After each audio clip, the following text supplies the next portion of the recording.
Hi friends, welcome to Sailis world. ఈరోజు అయితే నేను ఇక్కడ గోరు చిక్కుడుకాయలు ఫ్రై చేస్తున్నాను. మ్యాక్సిమం చాలామందికి నచ్చదు, బట్ నేను చేసే స్టైల్లో చేస్తే డిఫరెంట్ టేస్ట్తో భలే ఉంటుంది. చూసేయండి, వినేయండి, ట్రై చేసేయండి. చివరిలో మంచి స్టోరీ చెప్తాను, అతిగా ఆలోచించడం వల్ల వచ్చే అనర్థాల కోసం. అది కూడా వినేయండి, చివరి దాకా చూసేయండి, సబ్స్క్రైబ్ చేసేయండి, లైక్ చేసేయండి. అయితే కర్రీలోకి వెళ్ళిపోదాం. గోరు చిక్కుడు, ఇందులో రిచ్ ఫైబర్ ఉంటుంది. శైలు ఎప్పుడు ఫైబర్ అని తినేస్తుంది ఏమిటబ్బా అనుకుంటారా? ఫైబరే ఉండాలబ్బా, గడ్డి కాదురా, ఎలాగ తినలేము. వెజిటేబుల్స్లో ఉన్న ఫైబర్నైనా ఎంజాయ్ చేయండి. ఫైబర్ ఉండడం వల్ల మన పేగులకు అతుక్కుపోయిన వేస్ట్, ఈ మైదా పిండి వలన మనం వేస్ట్ చెత్త అంతా తింటాం కదా, ఆ ఫ్యాటు, ఈ ఫైబర్ వలన అదంతా పోద్ది అనమాట. అది పోవడం వల్ల మన బాడీకి మనం తిన్న ఆహారం నుంచి ఎనర్జీ అందుతుంది.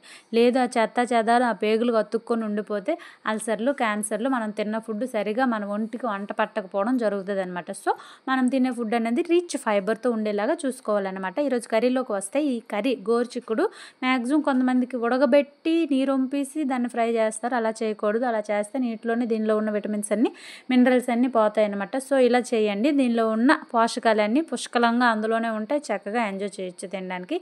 ఈ కర్రీ చేసేటప్పుడు మస్ట్ ఆనియన్స్ అనేది ఎక్కువగా ఉండేలా చూసుకోవాలన్నమాట. ఆనియన్స్ ఎక్కువగా ఉండాలి. కర్రీకి సగం ఆనియన్స్ ఉంటేనే, ఆనియన్స్ బాగా వేగాక ఆ ఆనియన్స్ ఫ్లేవర్ ఈ కర్రీకి పట్టి భలే డిఫరెంట్ టేస్ట్ బాగుంటుంది.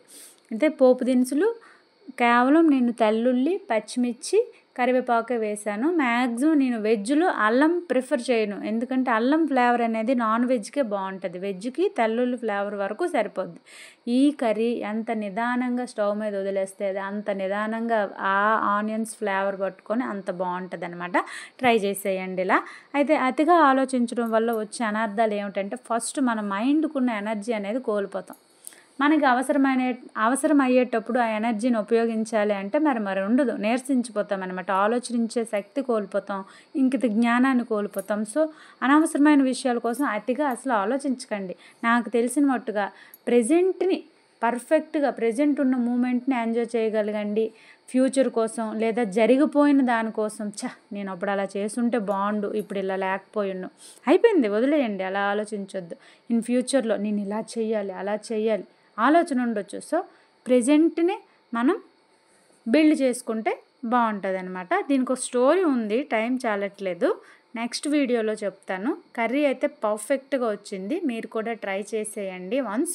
దీంతోపాటు కాంబినేషన్గా నేను గోంగూర పచ్చడి చేశాను, అది నెక్స్ట్ వీడియోలో చెప్తాను. కానీ ఫైబర్ రిచ్ ఫుడ్ అనేది తీసుకోండి. Please subscribe Sailis world.